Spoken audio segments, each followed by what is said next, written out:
अस्सलाम वालेकुम एवरीवन। पिछले व्लॉग में हमने बात की थी कि यूएई अलहदा हो रहा है ओपेक से, उन्होंने ऐलान कर दिया है। और हमने डिस्कस किया था कि इसकी बुनियादी वजूहात में से कुछ ये थी कि सऊदीया और यूएई के दरमियान काफ़ी अरसे से एक तरह की कोल्ड वॉर है, तनाज़ात हैं। और 2030 विजन जो है एमबीएस का, मोहम्मद बिन सलमान का, उसकी वजह से भी दोनों ममालिक राइवलरी महसूस कर रहे हैं। और बिल आखिर नौबत यहाँ तक पहुँच गई कि उन्हें ओपेक छोड़ना पड़ा। ओपेक छोड़ने से पहले उन्होंने जीसीसी में भी यूएई ने काफ़ी सख्त बातें की और उन्होंने इसे मुर्दा घोड़ा करार दिया। और उन्होंने कहा कि यूएई जैसे मेंबर मुल्क की हिफाजत नहीं कर सका जीसीसी, और इसका कोई फ़ायदा नहीं है। तो हो सकता है कि वो जीसीसी को भी छोड़ने की बात करे। ताहम आज हम डिस्कस करेंगे कि इस फैसले के मुज़मरात क्या होंगे, ऑयल की जो आलमी कीमतें हैं उन पर, जो ओपेक के बाकी ममालिक हैं उन पर, और ख़ुद ओपेक का मुस्तकबिल क्या होगा। तो बात यहीं से शुरू करते हैं कि आपको मालूम है कि ओपेक जो है वो ऑर्गेनाइजेशन है पेट्रोलियम एक्सपोर्ट करने वाले कंट्रीज़ की। इस वक्त इसके 12 मेंबर्स हैं। यूएई के बाद ये 11 रह जाएंगे। ज़्यादातर मेंबरान तो इसके ज़ाहिर है कि मिडल ईस्ट के ही हैं, जिन्होंने असल में इसका आगाज़ किया था। मगर उसके अलावा इसमें वेनेजुएला भी है, जो भी एक शुरू के मेंबर्स में से है। Algeria, Congo, Iran, Iraq, Kuwait वगैरह तो हैं ही ज़ाहिर है, लिबिया, ये तमाम ममालिक हैं। बहुत सारे ममालिक इसमें शामिल हैं। और होता ये है कि इन ममालिक को एक कोटा दिया जाता है कि वो रोज़ाना की बुनियाद पर कितना तेल पंप कर सकते हैं और आलमी मार्केट में भेज सकते हैं। इसकी वजह से कीमतों में इस्तेकाम रहता है। एक तरह का डिसिप्लिन है जो तेल की कीमतें मुस्तहकम रखने के लिए बनाया जाता है। यूएई तीसरा बड़ा मुल्क था ओपेक का, और इसके छोड़ने से बहुत फ़र्क पड़ेगा। मसलन ये कि इस वक्त आलमी मंडी में जो 35% तेल है वो ओपेक ममालिक से आता है, और 15% हिस्सा इसमें जो था वो यूएई का था। तो यूएई के छोड़ने से बिल्कुल फ़र्क पड़ता है। अब देखते हैं कि बात ख़राब कहाँ से हुई। तो पहले भी हमने डिस्कस किया था। एक और बात यहाँ पे इसलिए भी रेलेवेंट है कि यूएई वो पहला मुल्क नहीं है जिसने ओपेक को छोड़ा है। 2019 की जनवरी में कतर पहले इस ओपेक को छोड़ चुका है। और उस वक्त ये सोचा गया था कि कतर के पास तो ज़्यादातर गैस ही के ज़खायर हैं, तो इसे एक आइसोलेटेड इंसिडेंट समझ के नज़रअंदाज कर दिया गया था। लेकिन लगता ये है कि पहली दरार उस वक्त पड़ गई थी, क्योंकि उसकी वजह ये थी कि कतर का, आपको याद होगा कि 2017 में एक बायकॉट कर दिया था जीसीसी कंट्रीज़ ने। उस वक्त अरब और इमारात इस तरह की एक सिंगल आइडेंटिटी समझे जाते थे कि इनको अरब सऊदी इमाराती कहा जाता था। तो ये बिल्कुल यकजान दो कालिब हुआ करते थे। इस बायकॉट में, इस नाकाबंदी में ये दोनों ममालिक शामिल थे। इसी के रिएक्शन में आगे जाकर कतर ने अपने आप को ओपेक से अलहदा कर दिया था। इसके बाद भी जनवरी 2024 में अंगोला ने अपने आप को अलहदा कर दिया था। ऐलान 23 में किया था और अलहदा 24 में किया था। उनका ख्याल था कि उनके लिए जो कोटा मुख्तस किया गया है वो इंसाफ पर मबनी नहीं है। बहुत सारे ममालिक ये महसूस कर रहे होते हैं कि जो कोटा उन्हें दिया गया है वो उनकी ज़रूरियात या उनकी कैपेसिटी से कम है। यही मसला यूएई को भी दरपेश था। पहले से इन दोनों के दरमियान में ख़राब हालात चल रहे थे, क्योंकि जब यमन की जंग हुई थी, आपको याद होगा 2015 में हुसीस का मुकाबला किया था इन्होंने। हुसी वो ग्रुप है जिसको ईरान सपोर्ट करता रहा है। तो बहीरा अरब के इर्द गिर्द ये वाक़े हैं। वहाँ पे इशू ये था कि दोनों ममालिक यानी सऊदी अरब और यूएई हमायत तो कर रहे थे, वहाँ पे जंग में दोनों इन्वॉल्व तो थे, लेकिन दोनों के मकासद अलग अलग थे। मसलन सऊदी अरब यमन की हुकूमत को सिना में वापस चाहता था, जबकि जो यूएई था वो एक रेबल ग्रुप को, जिसका नाम एसटीसी था, सदर्न ट्रांजिशनल काउंसिल, उसको सपोर्ट कर रहा था। और उसका मकसद यही था कि वो बहीरा अरब तक अपनी रसाई चाहते थे। वो चाहते थे कि वो यूएई से, सऊदी अरब से इंडिपेंडेंट होके अपना वहाँ पर कोई पोर्ट वगैरह कायम कर सकें। इसका मतलब है कि ये जो इंडिपेंडेंस की ख्वाहिश है ये उनमें काफ़ी अरसे से आहिस्ता आहिस्ता जन्म ले रही थी।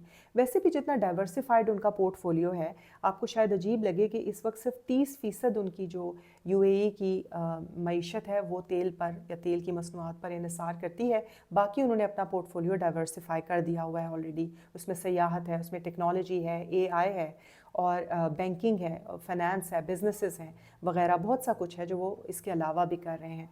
तो उन्हें काफ़ी अरसे से ये लग रहा था कि हर तरह की जो उनकी डिपेंडेंस सऊदी अरब पे है वो शायद मुनासिब नहीं है, और वो उन्हें अपना होराइज़न फैलाना चाहिए। यही वजह है कि उन्होंने आहिस्ता आहिस्ता यूएई बहुत सारे काम काज कर रहा था। और एडनॉक जो उनकी एक कंपनी है, ये अरामको की तरह की कंपनी है। जिस तरह सऊदी अरब में एक बहुत बड़ा अरामको का हिस्सा है, उसी तरह का एडनॉक का हिस्सा है दुबई में, यूएई में। लेकिन ये काफ़ी अरसे तक डोमिनेंट रहा, खामोशी से अपना काम करता रहा, चंद सालों से ज़्यादा दिखाई दे रहा है, क्योंकि इन्होंने आलमी मार्केट में अब हर तरफ इनकी रसाई है, तो इसलिए अब ये हर तरफ दिखाई दे रहे हैं। यूएई ने अरबों रुपए लगाए हैं जो है अपनी कैपेसिटी बढ़ाने पर, और वो चाहता है कि उसकी ये कैपेसिटी इस्तेमाल हो। उन्होंने कई मरतबा यूएई ने डिमांड की है सऊदी अरब से कि उनके कोटे में इजाफ़ा किया जाए, उन्होंने डिमांड की है कि उनका कोटा फ्लेक्सिबल कर दिया जाए, लेकिन ऐसा हुआ नहीं। उसकी वजूहात भी बहुत सारी हैं।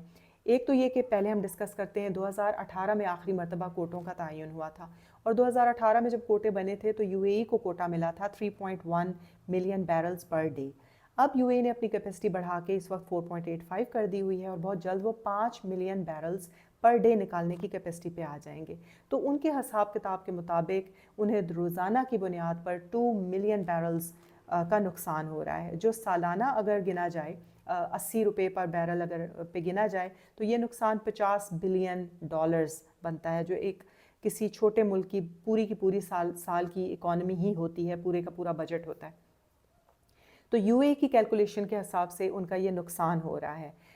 हालांकि ये बात अपॉर्चुनिटी कॉस्ट की है, ये असल नुकसान नहीं है, क्योंकि अगर यूएई मार्केट में चला जाता है, वो कोटे की परवाह नहीं करता, वो अपनी मर्ज़ी के मुताबिक बाद में तेल निकालेगा, और तो मार्केट भी तो क्रैश करेगी, और अगर मार्केट क्रैश करेगी तो हो सकता है कि $80 के बजाय $60 पर बैरल पे आ जाए तेल। तो उस सूरत में उनको नेट प्रॉफिट वो नहीं होगा जो इस वक्त सऊदीया की कीमतों को कंट्रोल करने की वजह से, स्टेबिलिटी को रखने की वजह से वो कैलकुलेट कर रहे हैं। इसके बावजूद उनका ख्याल है कि जो उनकी डाइवर्सिफाइड इकॉनमी है वो ये शॉक एब्जॉर्ब कर लेगी। फिर भी उनका फ़ायदा इसी में है, क्योंकि वो उनके लिए तेल निकालना निस्बतन सस्ता है, तो वो चाहते हैं कि वो ज़्यादा बेचें, भले ही कम कीमत पर बेचें। वो ये डिसिप्लिन को पसंद नहीं कर रहे कि उन्हें कम तेल बेचना पड़े, रोज़ाना तकरीबन अपनी कैपेसिटी से ऑलमोस्ट आधा। उसकी एक और वजह भी है, वो ये कि माहिरीन के मुताबिक 2040 वो आखिरी साल होगा जब तेल की मैक्सिमम खपत दुनिया में होगी। उसके बाद आहिस्ता आहिस्ता तेल की जो मांग है उसमें कमी आती जाएगी। जितना स्टीप दुबई इसको एस्टिमेट कर रहा है, मालूम नहीं है इतना स्टीप होगा ये कमी या नहीं, मगर बहरहाल दुनिया आहिस्ता आहिस्ता बिल्कुल इस तरफ जा रही है कि वो ग्रीन एनर्जी की तरफ जाए। मार्केट में इलेक्ट्रिक कार्स आ रही हैं, और आहिस्ता आहिस्ता दुनिया चाहती है कि तेल पर अपना इन्हिसार निस्बतन कम करती जाए।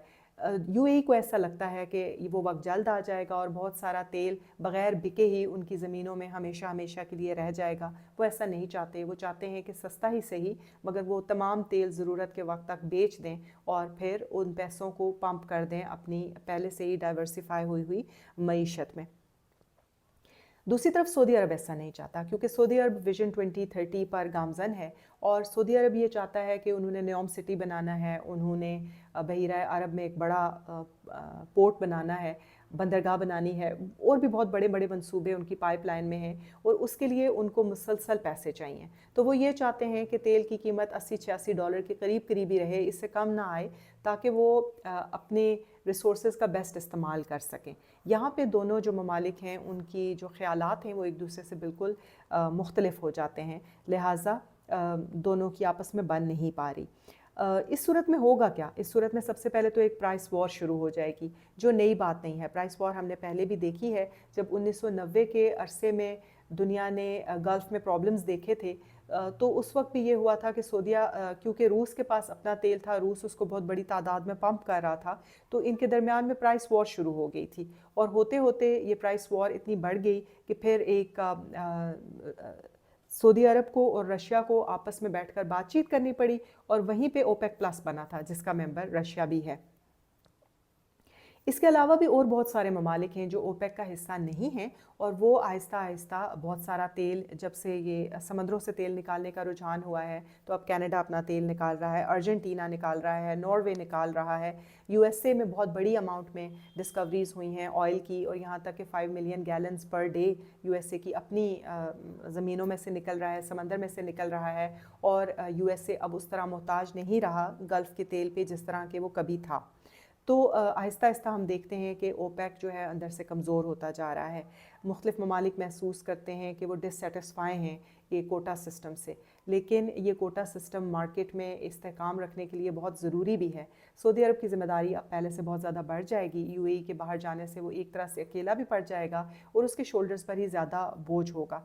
जैसे कि पहले भी हमने ज़िक्र किया कि 2008 में 42% ऑयल की जो मार्केट थी वो ओपेक ममालिक के पास थी, जो अब कम होकर ऑलरेडी 35% हो चुकी है और 15% का मज़ीद नुकसान हो जाएगा यूएई की वजह से। तो लिहाजा ये नुकसान पहुंचाने वाली बात है और इससे तेल की आलमी कीमतें बहुत नीचे जा सकती हैं। दूसरी बात ये है कि ममालिक को आहिस्ता आहिस्ता ये भी पता चल गया है कि अगर वो ओपेक से निकल जाते हैं तो इसका उन्हें कोई खमियाजा या रिपरकशंस नहीं देखने होंगे। ये एक आसान काम है। तो हो सकता है कि जैसे जैसे ममालिक ये महसूस करें कि उनको तेल निकालना निस्बतन सस्ता पड़ रहा है तो वो अपनी मर्ज़ी और सहूलत के मुताबिक आज़ादी से तेल को मार्केट में ले जाने की कोशिश करें। जो पाकिस्तान जैसे डेवलपिंग कंट्रीज़ हैं उनको फ़ौरी तौर पर तो इससे फ़ायदा होगा कि उनकी एनर्जी की ज़रूरियात जिन पे वो पूरी तरह से गल्फ़ कंट्रीज़ पे तकरीबन डिपेंडेंट हैं वो पूरी होंगी कम कीमत में। लेकिन अगर जो गल्फ़ कंट्रीज़ हैं उन पे हम जैसे ममालिक का दोहरा इन्हिसार है, मसलन ये कि हमारे बहुत सारी लेबर वहाँ पे मौजूद होती है और अगर हमारी वो ममालिक की मईशत किसी वजह से कोलैप्स होती है तो जो हमारे इलाके के लोग हैं, आज़ाद कश्मीर के लोग हैं, पाकिस्तान के लोग हैं, इंडिया के लोग हैं, इन इलाकों के लोगों का भी रोज़गार ख़राब होगा और इनको बहुत सारे प्रॉब्लम्स होंगे। तो बहरहाल यूएई के जाने से आलमी मार्केट में तेल ज़्यादा आ जाएगा, कीमतें जो हैं वो मुस्तहकम नहीं रहेंगी और रोज़ाना की बुनियादों पर ऊपर नीचे होंगी। ये तो कम अज़ कम बात है। मज़ीद ये कि ओपेक का मुस्तकबिल भी महसूस होता है कि अगर लंबा बहुत जल्दी जल्दी ममालिक उसको छोड़कर नहीं भी जाएंगे तो अब ऐसा लगता है कि जो एक एम्पायर था ओपेक का वो आहिस्ता आहिस्ता ख़ात्मे की तरफ जा रहा है। Thank you very much.